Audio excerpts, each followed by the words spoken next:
Hello' ৰাইজ নমস্কাৰ। মই আহিলোঁ তিনিচুকীয়াত নপুখুৰী পাৰ্কলৈ আহিলোঁ। তাত মটকৰ বিহু হৈ আছিলে। আমি 4জনী গৈছিলোঁ। তাত গৈ বহুত ভাল লাগিলে। এনেকৈ পুখুৰীটো পাৰে পাৰে এনেকৈ বিহু খোলা পতা হৈছে। নিজে বহুত ঠাইৰ পৰা জেগা এয়া 9টা পুখুৰী জইন কৰি পেলানি 9 পুখুৰী হৈছে। বহুত ভাল লাগিলে গৈ। এবাৰ প্ৰথম গৈছোঁ মই। ননী আৰু আমি গৈছিলোঁ।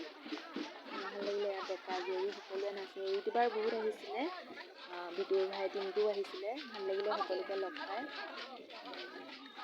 এয়া আমি গৈ আছোঁ আৰু নপুখুৰী পাৰে পাৰে খোজকাঢ়ি আছোঁ। বিহু খোলাবোৰ চাই চাই ছোৱালীবিলাকক এনেকৈ ধৰি পেলানি ডেকাবিলাকে নচুৱাই বহুত ভাল লাগিলে চাই। এবাৰ প্ৰথম মই এনেকৈ দেখা নাছিলোঁ আগতে। ভাল লাগিলে চাই। শেষত ফটো কেইকপিমান লগাই দিছোঁ। আপোনালোকে কেনেকুৱা পাই জনাব চাই।